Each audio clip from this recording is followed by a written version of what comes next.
Ya Mas Bro, jangan di skip. Ini aku mau cerita dan ini baru saja dialami sama konsumen aku. Jadi ceritanya langsung saja ya. Jadi ceritanya mobilnya itu setiap hari dipanasi ya. Jadi ceritanya itu akinya baru, kemudian mobilnya ada tambahan aksesoris, kemudian setiap hari dipanasi. Nah, ketika 1 minggu kemudian dia itu meninggalkan mobilnya, entah itu kerja atau luar dinas atau luar kerja dinas di luar gitu ya, intinya gitu, sehingga mobilnya itu nganggur nggak dipakai, nggak dipanasi selama 1 minggu. Dan tiba-tiba apa yang terjadi? Akinya tekor, saudara-saudara. Akinya tekor, nggak ada strumnya sama sekali, dipakai klakson juga lemah, dipakai untuk menurunkan kaca windownya itu juga lemah. Nah, setelah saya lakukan observasi, saya datang ke rumah konsumen.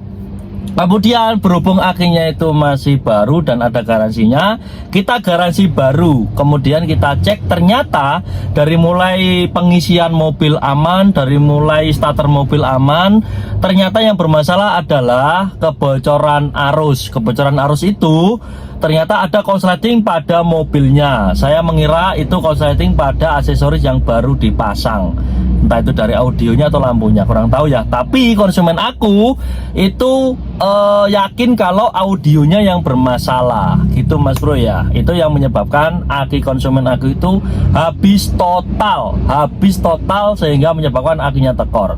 Nah, kalau ini terjadi pada akinya terus menerus, ini menyebabkan akinya itu mudah rusak dan soak yang akan berumur pendek dalam pemakaian.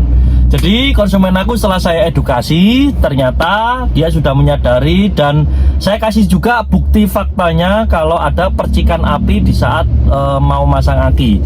Jadi plusnya sudah saya pasang, tinggal minnya sebelum saya pasang ke kepalanya seperti ini, itu saya tempelin dulu, tempelin ke kepala akinya. Ternyata ada percikan api yang lumayan besar yang menyebabkan setrum pada aki itu habis total. Oke Mas Bro?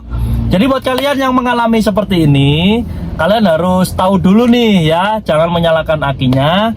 Kalian harus cek dulu, atau kalau akinya tekor bisa sistrum dulu, kemudian dipasang di mobil, kemudian dites apakah ada kebocoran arus atau tidak.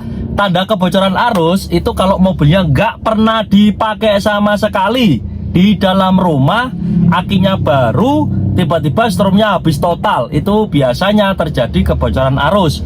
Beda lagi kasusnya, mobil setiap hari dipakai, kemudian setiap hari dipanasi, kok tiba-tiba strumnya tekor pada aki, biasanya itu alternatornya nggak ngisi, ditandai dengan indikator aki yang ada di speedometer itu menyala. Jadi bisa kalian bedakan ya.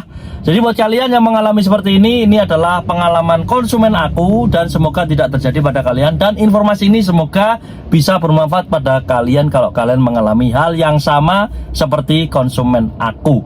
Semoga informasi ini bermanfaat. Jangan lupa like, komen, dan subscribe, dan jangan lupa follow. Mantap.